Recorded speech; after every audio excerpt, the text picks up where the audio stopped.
So I'm maybe like 6 months into reading the Bible, go to work, go to sleep. That's it. That's all I was doing. Bible, work, Bible, sleep. That's it. So I started having I started having these weird experiences. Like I'll be in my room, I'll be reading the Bible. It's time to go to sleep. I go to sleep. Then I'll wake up to my cupboards like slamming shut, like slamming shut. And it's weird because in that apartment, I didn't have rights in that apartment, right? There was no reason why my cupboard should be opening and closing. No reason whatsoever, right? I didn't even have roaches in that apartment. There's nothing in that apartment for my my cabinet to be opening and closing. There's no reason for that, right? So it happened so much that it created a fear of darkness. Like I used to have a fear of darkness when I was a kid, when my brother helped me through it. But then at 19 years old, I had a fear of darkness, and this was around probably like around November, because I remember in October is when like no, this happened. This is going into 2012, so this is like the next year. It's like the next year of it, and it's probably still summertime, so it's probably around July-ish, around 2012 July-ish, around that time is when it started, and then it's probably gonna go up until like November, December. So it first started as like my cupboards opening and shutting, like slamming shut, which is so weird. I'm like, man, it's weird. But then it started happening so much and waking me out of my sleep that I started getting scared of the dark. So when I used to go to sleep, now before this, let me explain. Before this, I didn't run my AC. I used to have my patio door open to let the air in, and I'll leave my front door open. Right. Then when I go to sleep, I'll close my front door, but I would never lock it because in my mind I didn't need to lock it. Like I ain't got nothing here to take. Now, granted, my whole apartment was furnished, thanks to my mom and her friend. They gave me all that stuff for my first apartment. Like I had a fully furnished apartment, like fully furnished. Like I was blessed for real, for real, for real. Like all the apartments I've had were have been fully furnished, and a lot of people can't say that, but like thank God, like I had people that look out for me. You know what I'm saying? Like for real, for real. So I used to leave my door unlocked. Like I used to leave my patio door open. Like all that stuff. Like I didn't I was the type of person that if someone was gonna get in the house, they were gonna get in the house whether it was locked or unlocked. Like if they wanted to get in here, they're gonna find a way. So I never thought about locking the door, right? But after these cupboards started shutting, I started closing. I started locking the door and closing the patio and locking the patio. But then it got to the point to where I would start closing my door, my room door. Mind you, I'm the only one in my apartment. I started closing my room door. Then I started closing my closet. Then I started closing my bathroom. I was really scared to be in my apartment at nighttime alone. The only thing that allowed me to go to sleep was I would read the Bible before I would go to sleep. But I would wake up in the middle of the night to these sounds, these pew, that like ta ta, like the cupboard like slamming. Like it was just super weird.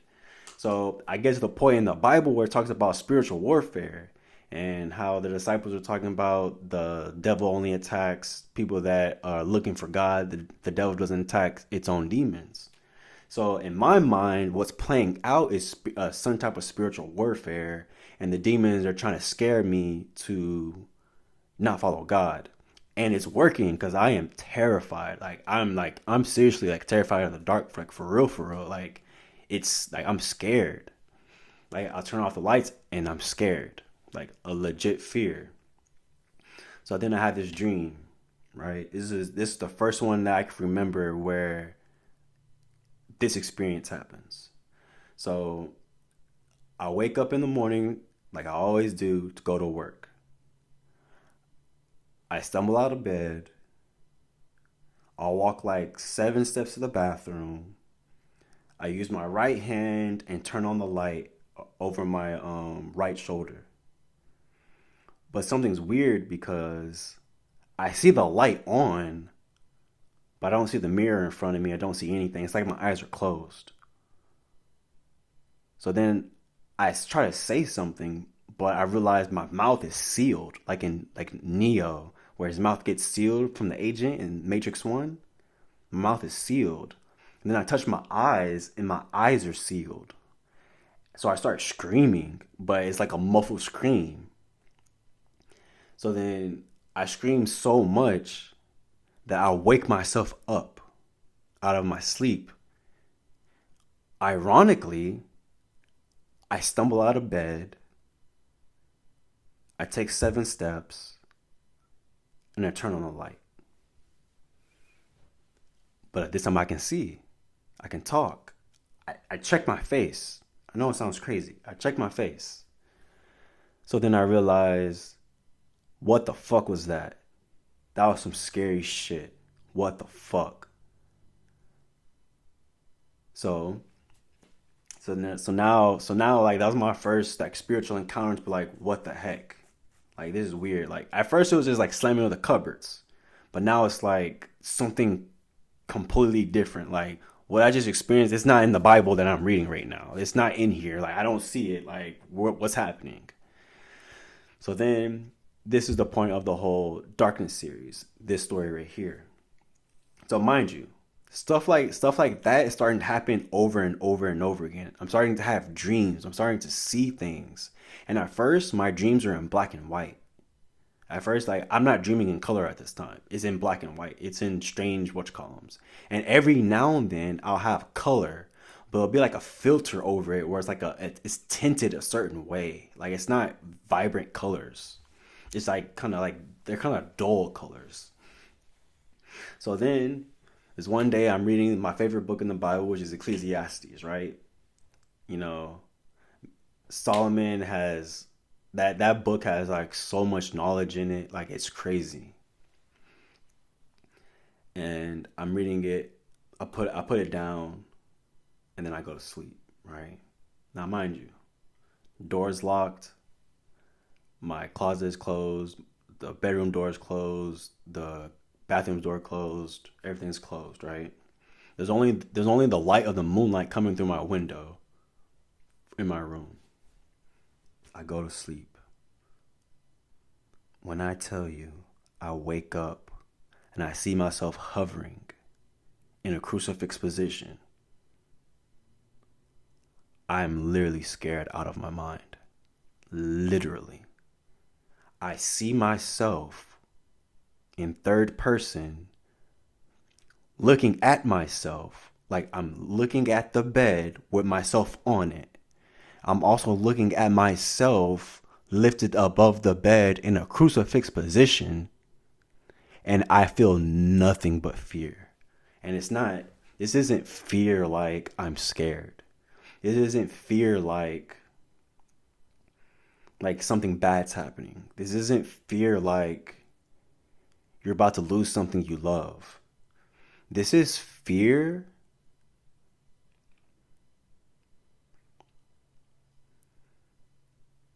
This is fear like your child about to die in front of you. This is fear like you're about to watch someone you love to death kill themselves in front of you. This is fear like watching your loved one burn at the stake. This is fear like... It's so much fear that you can't move. It's so much fear that you can't do anything but submit to it. It's overpowering you. You're weakless. You're pointless at this point. You're at the mercy of. You're at the mercy of anything that this fear wants to do to you. You're at the mercy of it. You're nothing. And as I'm hovering above my bed in the crucifix position, looking down at myself, my consciousness splits to where I'm looking at myself, but I'm also in my body, lifted above my bed in the crucifix position, and I see something, and it's darkness upon darkness upon darkness. When I first experienced this, I already knew what it was. It was triple darkness. That's the only way I can explain it. Because it was three-dimensional darkness. Like, imagine a world where it's dark. Like, a world like you're in now, it's dark all the time. Like, it's pitch black. There is no type of light. None. Like, if there was light, it'll be snuffed out because the darkness is so thick. Triple darkness. And later I named it triple binding darkness because of this. So my consciousness splits from the third perspective into the first perspective inside myself. So I'm mentally viewing my perception while I'm also looking at my body in the third perspective, in the third person view, while I'm hovering above my bed in the crucifix position. And this thing comes out of the darkness. And the thing that comes out of the darkness, is the epitome of darkness. Like, this thing was even darker than the darkness.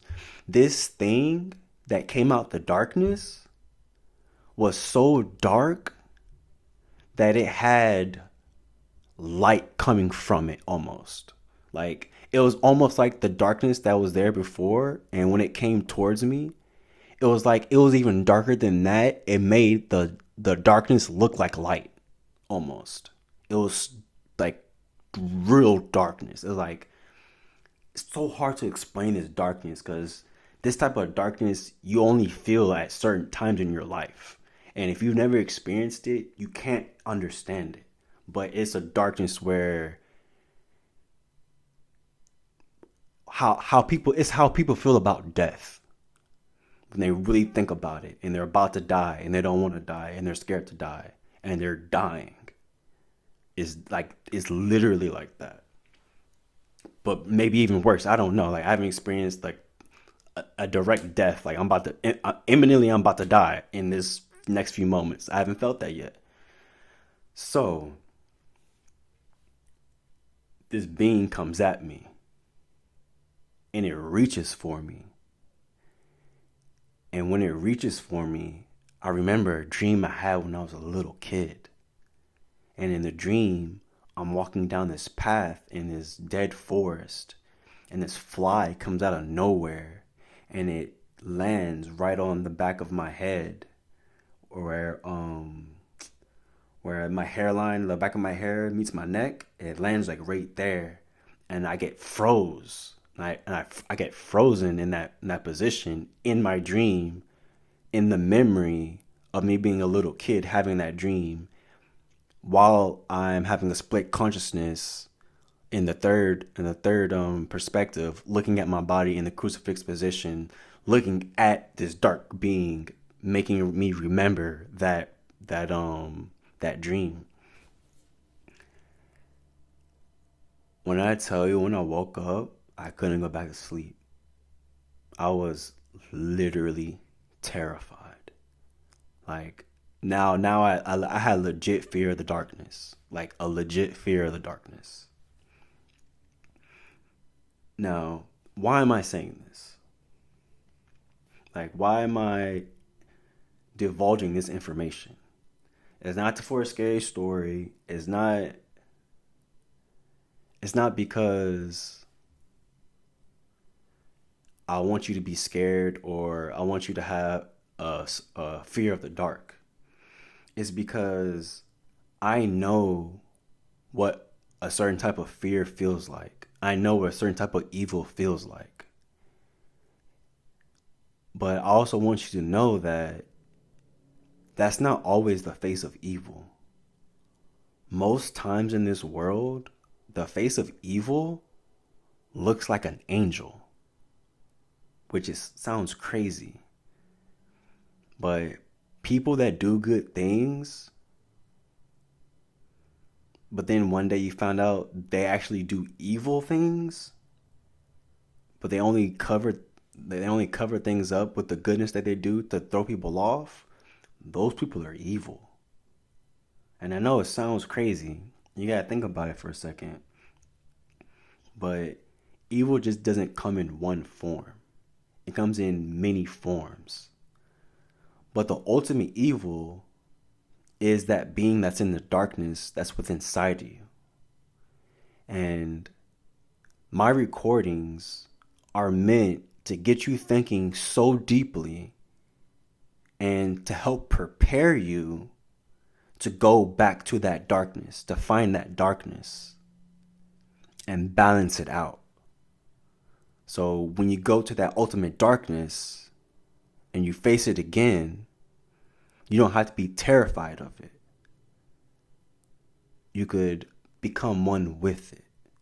And not become one with it and become evil, but understand that that part of you is also a part of you. And is not to be shunned away or to be locked away for 1,000 years and banished. It's to evolve. It's to birth out something else. Because that dark being that's in that triple darkness is in the womb. It's a being that we can't quite perceive, that's below us. And it's our job as the king or the God or the Lord of ourselves to go down to that deep, darkest part of our dungeon or our hell and grab our devil and lift our devil up. Just like our higher selves reverberates energies down to us to lift us up. And that's how we evolve. We evolve not by forsaking everything else and leaving everything else behind and going forward. We evolve by evolving the things around us, which is another form of manifestation. But instead of putting force upon force, you just being there makes things better because you're more in tune with your darkness. And even though you're in tune with your darkness and everything in your life may not seem like it's going right, you're doing what you need to do in the areas you need to do it. And the people that you come in contact with, they don't know, they can't articulate it, and they probably won't know for lifetimes, but you're planting a seed within them through the spiritual lineage, not through words, not through actions, but just by pure proximity of your energy field. You're energetically communicating with them unknowingly, which is why people will try to attack you. Why people will try to down talk you, lie to you. When you're trying to do better and you're going into the darkness of yourself, trying to reconcile it and balance it out, people are scared of you because your energetic pattern doesn't match the frequency of this social consciousness. It doesn't match the frequency. It's not going to. It's going to be off. No matter how much you try to fit in, no matter how much you try to articulate yourself within the social consciousness, your energetic pattern is going to be automatically different because it is. Because you're not only working on your light side, which is the things you can see and things you can change, you're also working on the dark side, which is the fears, which is the death, which is the triple binding darkness. And if you go on a path to go to the darkness, you automatically find a path to the light. And this is why.